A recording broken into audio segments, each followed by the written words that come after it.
السلام عليكم ورحمة الله وبركاته. أهلا وسهلا بكم بقناتي وصفة وأكلة مع منار. اللهم صل وسلم وبارك على سيدنا محمد وعلى آله وصحبه أجمعين. زي ما انتم شايفين يا جماعة، أنا جاية لكم بوصفة جديدة اعتبروها نوع من أنواع المقبلات لشهر رمضان الكريم، وإن شاء الله هنخزنها هيك ونحطها في الفريزر. وقت ما نعوز منها بنطلع وبناخد وبنعمل أحلى سلطة لشهر رمضان الكريم. طبعا تستغربوش الوصفة يا جماعة، أكيد في حد مستغربها وفي ناس أكيد بتعرفها. هذه التابل أو المتبل، هذه وصفة سورية من خواتنا السوريات. فطبعا بدنا نعملها مع بعض إن شاء الله وتشوفوا كيف الطريقة بالتفصيل.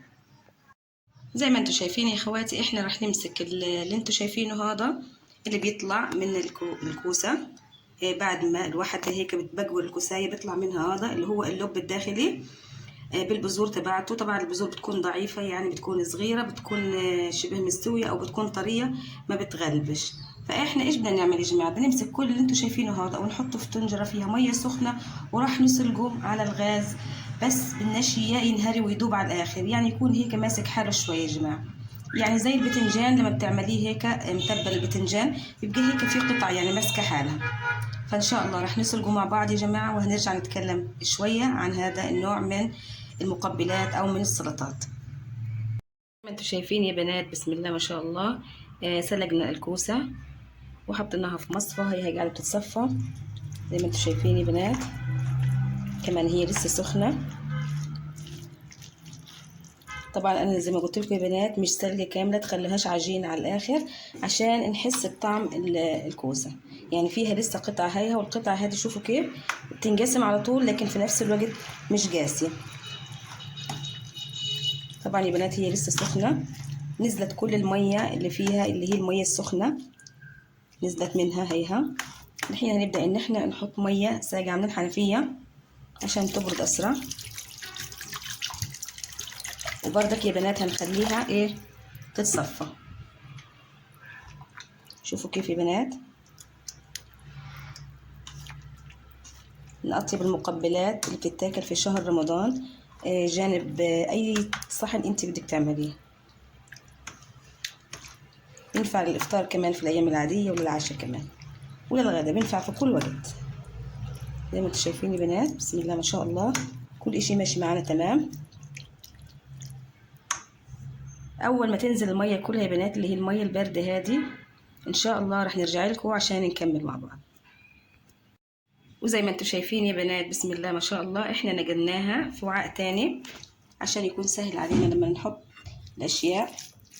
شوفوا كيف يا بنات، بسم الله ما شاء الله. هنبدأ الحين ان احنا يا بنات ايش نعمل؟ بظهر معلقة زي هيك او بهالراسة تبعت البطاطس، اي حاجة زي هيك على طول بتطرى يا بنات. شايفين كيف؟ بسم الله ما شاء الله، على طول بتطرى. احنا بدنا نهرسها هرسة حلوة هيك كويسة. وكمان يا بنات لازم تكون دافية شوية، مش لازم تكون ساقعة كتير عشان يكون سهل معانا انها تدوب او تنهرس. شوفوا كيف يا بنات، بسم الله ما شاء الله. شوفوا كيف. طبعا يا بنات مفيش بيت يعني ما بيعملش الكوسة المحشي وبيطلعش منه اللب هذا. زمان كنا بنرميه خسارة عن جد، يعني انا كتير ندمانة على كمية الكوسة اللي في حياتي كلها عملتها ورميتها من بعد الوصفة هذه. هنبدأ بإضافة المكونات يا جماعة. اول حاجه في عندي بس قبل ما احكي المكونات يا جماعه بدي اقول لكم ان هذول تقريبا اللب تبع 4 كيلو من الكوسه، عشان تعرفوا المقادير بالضبط. اللي هي باقي المكونات اللي قديش بالضبط من الكوسه 4 كيلو. عندي ليمون، تقريبا ليمونه كبيره. عندي كمان يا بنات الثوم اللي احنا فرزناه مع بعض. بسم الله ما شاء الله يا بنات، شوفوا كيف ما احلى لونه. شوفوا كيف. نص معلقه كبيره، نص معلقه كبيره. كمان عندي بنات بقدونس.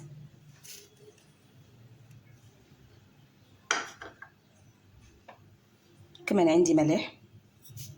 طبعا يا بنات ما تكتروش من الملح لان احنا هنحط الطحينة والطحينة فيها ملح. كمان عندي 3 معالق من اللبن الزبادي. كمان يا بنات في عندي 3 معالق من الطحينة. راح احط الطحينه يا بنات عشان انا بصور بايدي التانية. بدي احط الطحينه وان شاء الله راح ارجع لكم. بس برضك تذوقي يا اختي، شوفي الملح شوفي الليمون كيف، اذا حابه تزودي ليمون اذا حابه تزودي ملح ان شاء الله بتزودي. تخيلوش يا بنات قديش الريحه بتجنن، كتير بتشبه ريحه البتنجان المشوي، عشان المكونات اللي فيها تقريبا نفس المكونات اللي في البتنجان المشوي.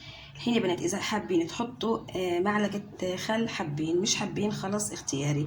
كمان حطينا معلقه من الخل كنوع من ايش، انها ماده حافظه تحفظ لنا اياه في الثلاجه او في الفريزر لل10 ايام الجايين. كل عام وانتم بخير. طبعا هنبدا الحين ان احنا نحطه في صحن التقديم يا بنات. وكمان مره بوصيكم يا بنات عمركم ما ترموش اللب تبع الكوسايه، بيترميش خالص. شوفوا كيف يا بنات، حابه تزودي طحينه زودي، حابه تقللي، حابه تحطي لبن بزياده، اللي بيريحك اعمليه. بس انا شايفه انه هيك كل اشي مظبوط، وحتى الملح وكل اشي دقته تمام. هبدا ان انا احط يا بنات الحين في صحن التقديم وان شاء الله هرجع لكم. والحين صار جاهز معانا يا بنات اطيب صحن متبل الكوسه زي ما انتم شايفين، بسم الله ما شاء الله. كمان زيناه بزيت الزيتون وبالبندوره، منظر عن جد حلو كتير يا بنات وبشهي. ان شاء الله راح يعجبكم كتير وتعتمدوه في سفرتكم في رمضان وغير رمضان. واذا عجبتكم الوصفه يا بنات تنسونيش بالدعم والاشتراك بالقناه وتشير الفيديو لكل اصدقائكم. من وصفه واكله مع منار فيسبوك، وكمان وصفه واكله مع منار يوتيوب. واكيد لازم تحطي اللايك. والسلام عليكم ورحمه الله وبركاته.